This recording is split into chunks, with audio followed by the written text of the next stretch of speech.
Assalamualaikum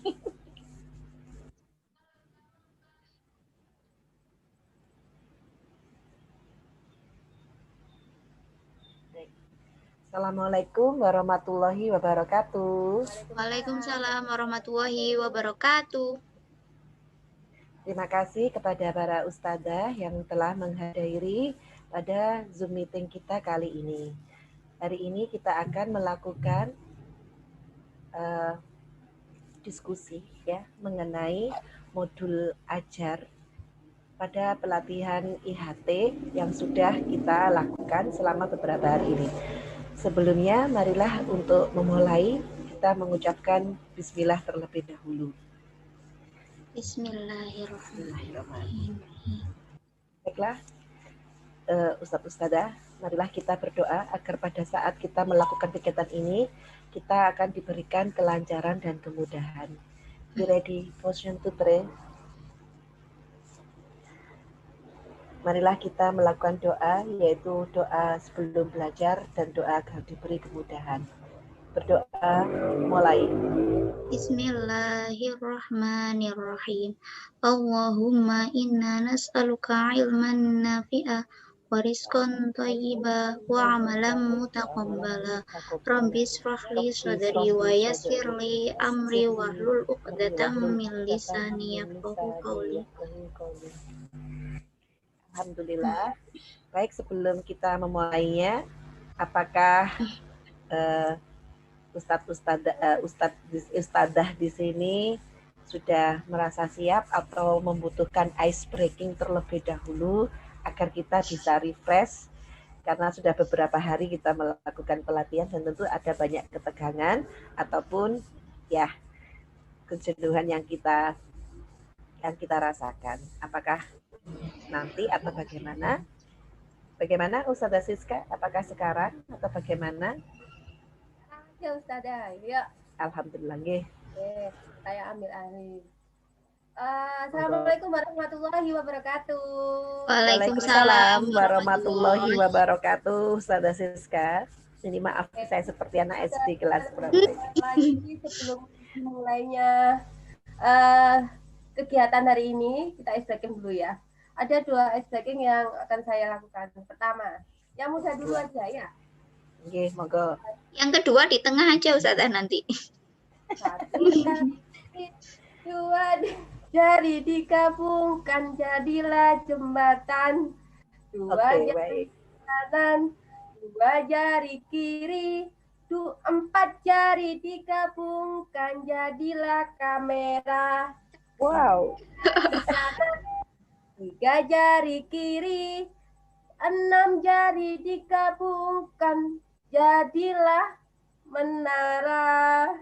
4 jari kanan. Pak, ini bisa nggak gabung ini? 8 jari digabungkan jadilah kelinci.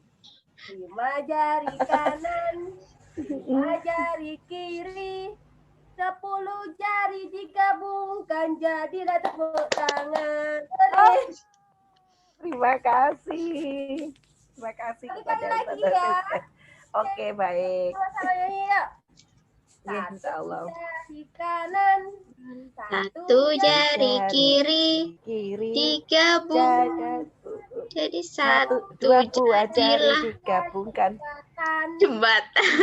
Oh, jembatan. 2 jari kanan, 2 jari kiri, 4 jari disatukan jadilah kamera. Cekrik. 2 jari kanan, 3 jari kiri, 6 jari digabungkan jadilah menara. Bingung. 4 jari kiri, 8 jari digabungkan jadilah kelinci. 5 jari kiri, 10 jari jadilah tepuk tangan. Saya hafal tepuk tangan. Ya. Okay. Misalnya saya bilang 1. Nah, 2. Nah. Oke.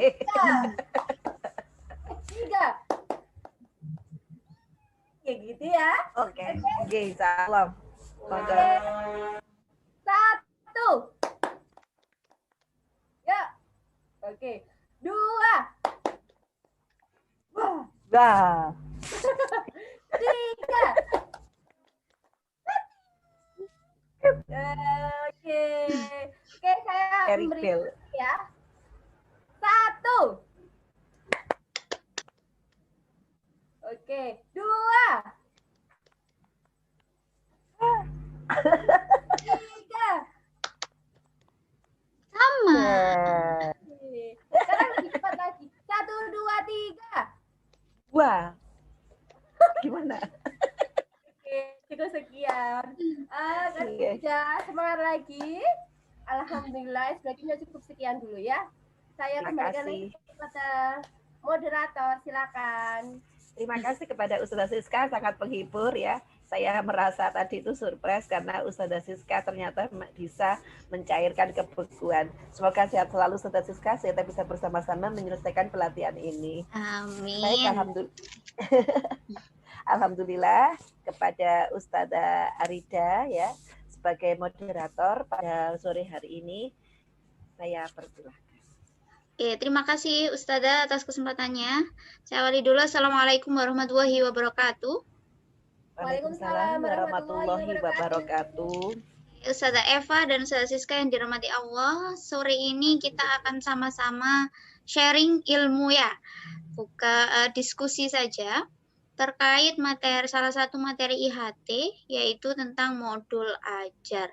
Sebenarnya modul ajar ini adalah salah satu senjata yang harus dimiliki oleh seorang guru sebelum melakukan sebuah pembelajaran.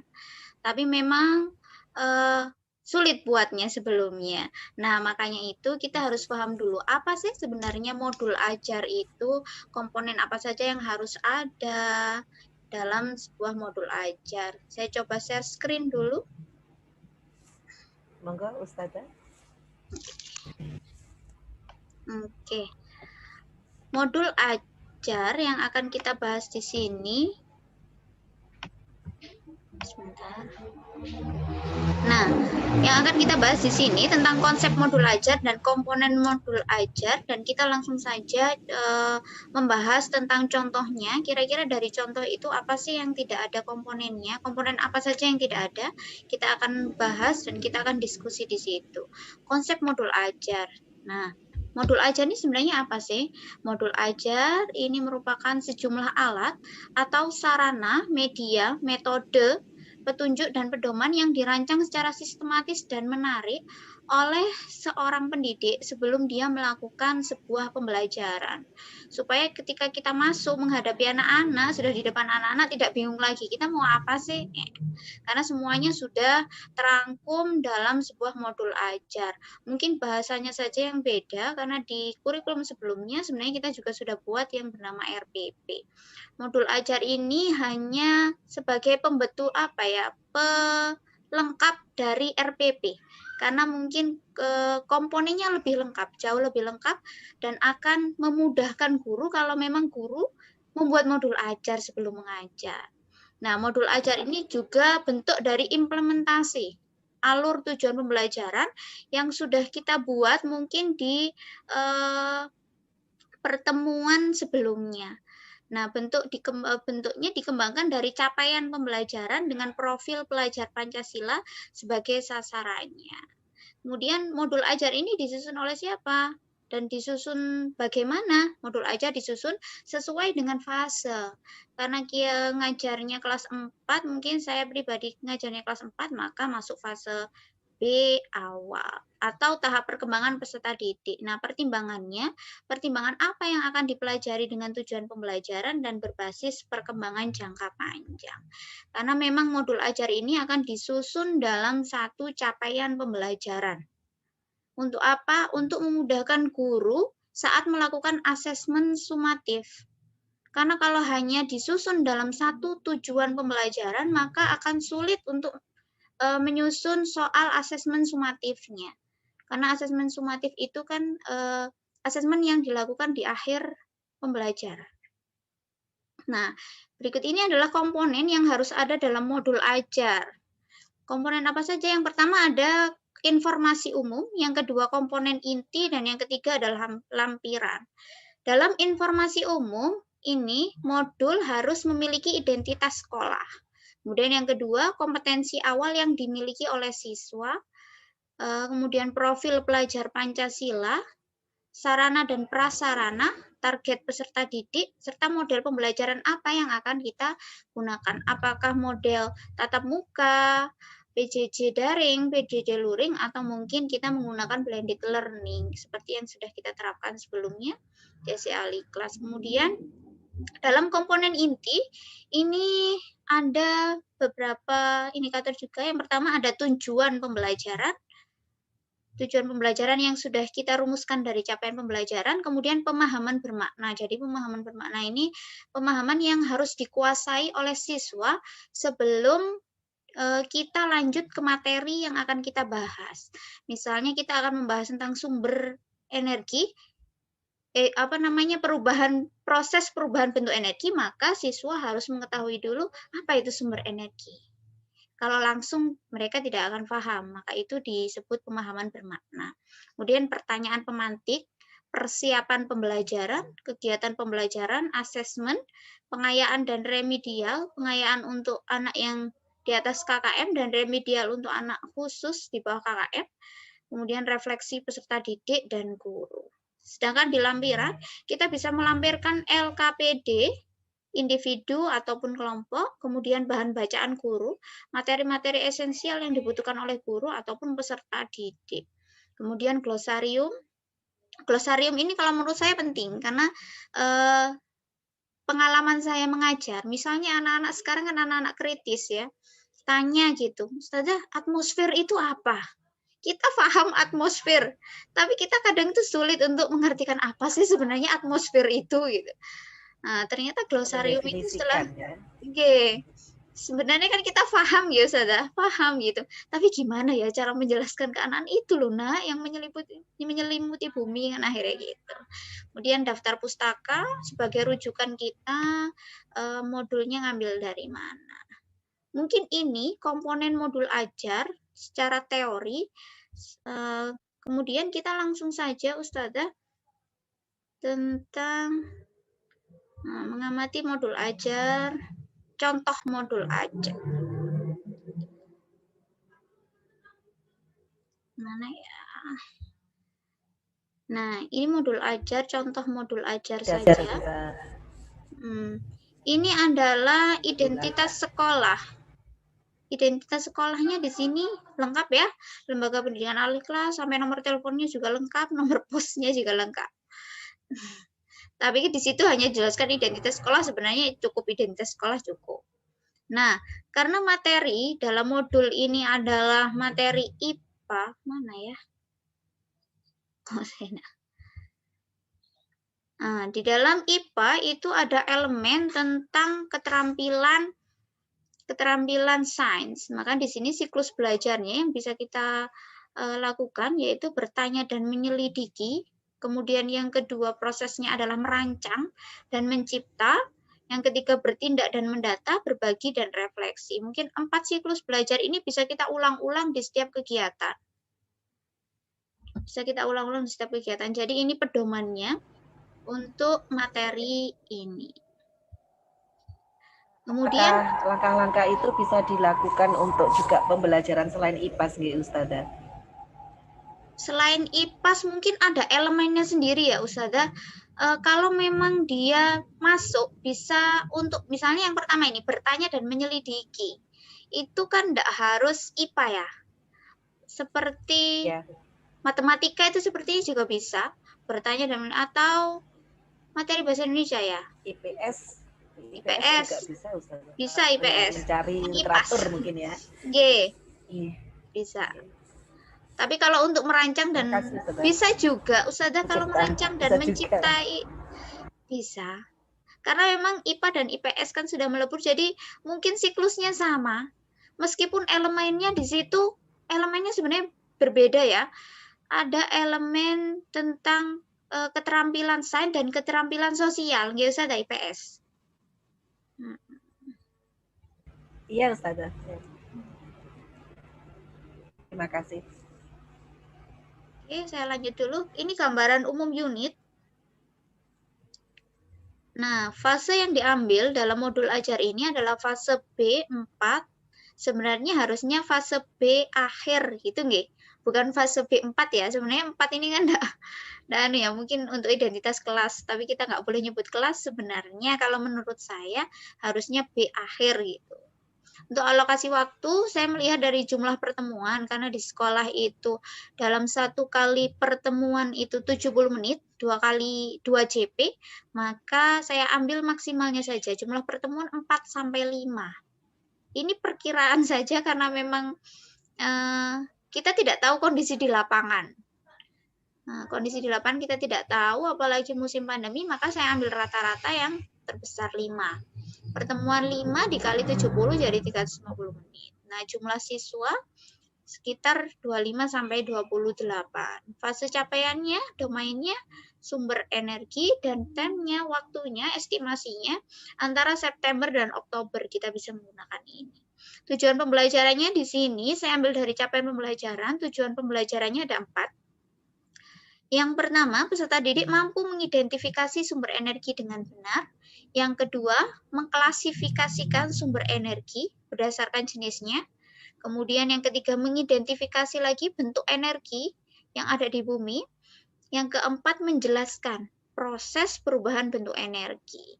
Nah, profil pelajar Pancasila yang akan muncul dalam pembelajaran saya di sini ada 4. Ada 4. Yang pertama, beriman, bertakwa kepada Tuhan Yang Maha Esa dan berlaku mulia. Kemudian gotong royong, mungkin lebih ke kerjasama, karena diskusi. Kemudian bernalar kritis, mereka menyampaikan pendapat, presentasi. Kemudian kreatif, ketika mereka menyusun bahan-bahan untuk diskusi dan presentasi. Modelnya, di sini saya menggunakan model blended learning, karena menggunakan tatap muka dan daring luring. Makanya saya buat blended learning. Karena biasanya kalau tatap muka, kita langsung mengajarkan materi, sedangkan tugas-tugasnya yang bisa kita nilai atau kognitifnya anak-anak biasanya kita menggunakan luring ya sudah, daring. Perangkat ajar ini dapat digunakan guru untuk mengajar apa? Nah, karena kita sudah mengklasifikasikan dengan asesmen diagnostik, pastinya kita tahu nih. Ini tipikal siswa yang bagaimana sih? Itu sudah harus ada. Kemudian kegiatan pembelajaran utamanya ada individu, berpasangan, berkelompok, dan seterusnya. Mungkin ini aja hanya gambaran saja Ustazah terkait dengan modul ajar. Daftar kegiatan juga ini dibuat untuk memudahkan, karena sebenarnya susunannya itu yang penting mengacu pada komponen saja. Kalau untuk penyusunan setiap ustadzah mungkin punya kreativitas masing-masing. Tidak terpaku sama itu karena memang bukan kitab suci. Jadi bebas saja berkreasi, yang penting tidak meninggalkan komponen-komponen 3 komponen tadi. Nah, ini hanya contoh saja, ada refleksi pendidik, kemudian proses asesmen yang akan kita lakukan di setiap kegiatan, itu jelas. Kemudian materi esensial untuk guru. Mohon maaf, di sini memang tidak ada materi esensial yang untuk bahan bacaan siswa. Harusnya ada, sepertinya kalau melihat komponennya itu harusnya ada. Lembar diskusi, kunci jawaban, biasanya yang terlupa itu kunci jawaban. Karena apa? Karena biasanya gurunya yang ngajar IPS, yang ngoreksi gurunya faknya IPA, bingung. Nah, ini biasanya sering terlupakan ini, saya sendiri kadang lupa naruhnya. Kemudian lembar refleksi diri, supaya kita bisa mengetahui anak-anak sebenarnya senang enggak sih dengan penyampaian kita terhadap materi. Apakah dia terpaksa? Kadang menangisnya ini emoticon. Ada menangis. Jadi kan kadang tertekan ya anak-anak itu. Saya sendiri kadang kalau sudah tidak suka di awal, itu kan mindsetnya sudah wis males gitu nggih. Jadi ilfil. Lihat gurunya saja wis. Duh. Semoga kita tidak menjadi guru yang bikin ilfil. Semoga jadi guru yang selalu dirindukan.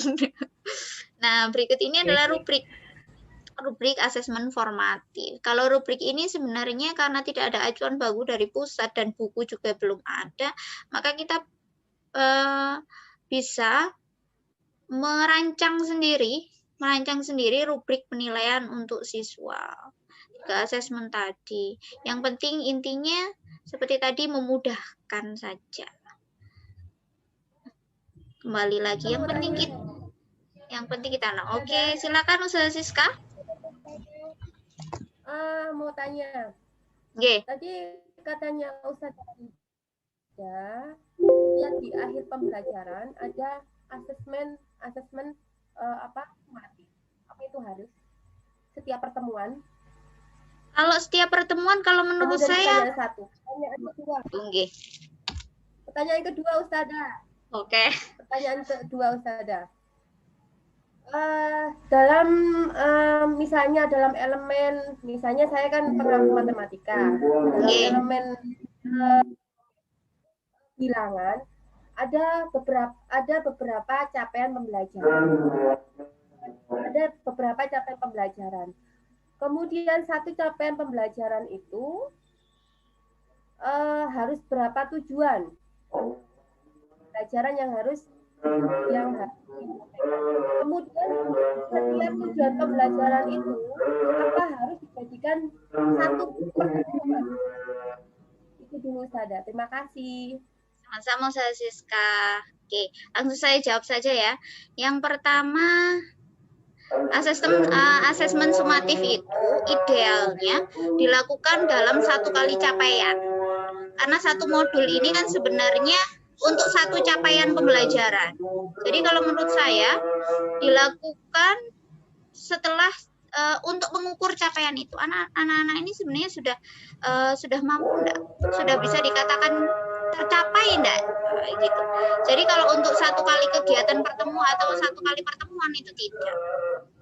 Saya pribadi, karena secara materi, secara keseluruhan itu kan asesmen sumatif itu kan definisinya adalah penilaian yang kita lakukan setelah di akhir, ya kan?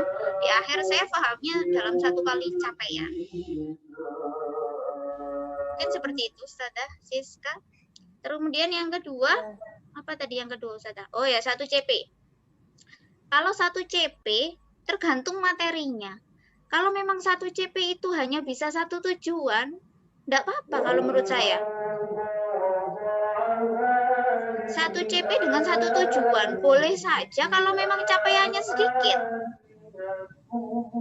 Tapi kalau memang capaiannya banyak, makanya ada yang sampai 6 atau 10 tujuan. Boleh juga. Jadi meskipun satu enggak masalah, yang penting tercapai. Kemudian kalau digabungkan 2 tujuan dalam satu kali pertemuan gitu maksudnya? Boleh karena memang kita yang tahu kedalaman materi dan kita juga tahu satu kali pertemuan itu 70 menit. Kalau cuma membahas tentang hal-hal misalnya saya sumber energi, anak-anak sebenarnya di kelas 3 sudah ada. Kalau hanya membahas tentang sumber energi saja 70 menit itu terlalu banyak sebenarnya. Makanya di sini saya jadikan dua tujuan jadi satu pertemuan. Itu kan apa? Mengingat itu. Kita kan juga berperang sama waktu. Jadi kita harus bisa menyesuaikan juga. Kita tidak tahu kondisi ke depannya. Kita berusaha untuk memampatkan materi supaya anak-anak paham materi. Tapi bukan hanya itu juga yang kita kejar ya. Intinya tuh supaya materi yang capaian yang akan kita capai itu tercapai oleh anak-anak di kelas ya, di fase yang mereka inginkan. Tidak harus tinggal fase lagi. Mungkin itu Siska. Idealnya begitu ya. Ya, terima kasih Ustazah. Sama-sama. Mungkin itu saja yang bisa saya sampaikan. Mungkin ada pertanyaan lagi. Saya kira cukup Ustazah Arida. Ustazah Siska ya, cukup ya. Penyampaian yang luar biasa karena juga dengan adanya Sama-sama belajar Ustazah, kita sharing. Ini penting jadi ngeh ke manapun Merdeka Belajar ternyata juga sudah diimplementasikan bahkan dalam membentuk atau membuat modul ajar. Jadi tidak ada sesuatu yang saklek atau yang tetap di situ, tetapi menurut pemahaman kita, dan yang penting komponen yang ada itu wajib ada itu tersampaikan seperti itu. Baik, ini karena waktunya sudah ini ya Ustazah, atau masih ada yang disampaikan lagi Ustazah Rida? Ustazah Eva, terima kasih.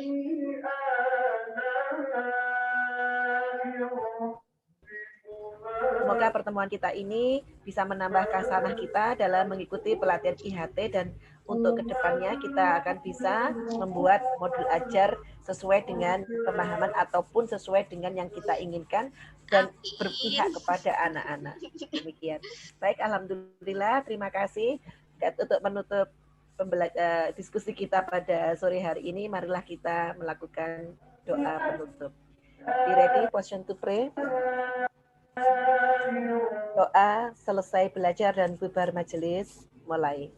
Alhamdulillahirabbil alamin. Subhanakallahumma wa bihamdika asyhadu an la ilaha illa anta astaghfiruka wa atubu ilaik.